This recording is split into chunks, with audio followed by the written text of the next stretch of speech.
Our next guest says Democrats will turn the health care vote into a manhood contest. Now, what does that mean? Join us live is Byron, chief political correspondent for the Washington Examiner. What is a manhood contest? Well, as you know, Democrats barely passed the health care bill in the House last November, and they're trying to do it again, and their biggest priority is to make sure that they don't lose any of the people who voted for the bill last November who are now terrified of voting for it now. And what they're trying to do is make sure that none of their members chicken out. And what you're referring to is I had a conversation with a Democratic strategist for a new column who basically said you've got to go to members and say, look, you're stuck with this vote. You've already voted for it. It's hanging around your neck like an albatross. You cannot chicken out. And I think there's a lot of arm twisting that's going on in private right now because you have so many members who are scared of getting defeated this November.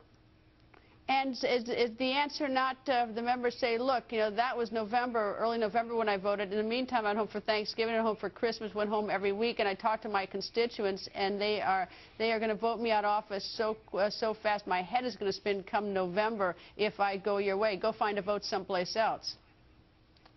Well, Greta, there's two different arguments about this. The pro-healthcare people are saying, look, you've already voted for this. This November, when you run against a Republican opponent, they're going to run this ad against you whether you vote for it again or not because you are already stuck with this vote. You can't hurt yourself anymore. Why not get the benefits, which they think will come from passing this? But on the other hand, they're saying, well, look, if I make a mistake one time, do I really need to compound it by doing it again? I mean, if you cheat on your spouse and you say, I'm sorry, I only did it one time, I'll never do it again, should you do that? Or should you assume that the damage is done and you can act like Tiger Woods? I mean, which is the better way of saving a relationship? So they're thinking, well, maybe if we don't do it again, it'll help.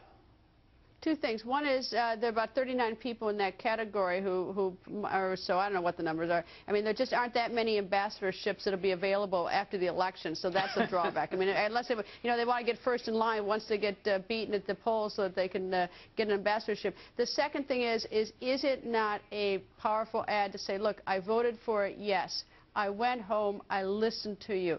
Do you not want someone to represent you who has the courage to change his or her mind to reflect what my overwhelming, assuming this to be true, overwhelming number of constituents now want? Do you want someone who's just going to play some game and say, you know, I'm just going along with the crowd? Or do you want someone who really represents you? I mean, is that not a safe ad? Greta, that is the kind of flip-flop that is actually safe for politicians. You had John McCain on earlier who almost got killed in his party by supporting comprehensive immigration reform, went out in the Republican primaries in '08 and started telling audience, look, I got the message, I heard you, I changed my position. When you tell audiences and voters that you've changed your position because you heard them loud and clear, you can get away with that as a politician.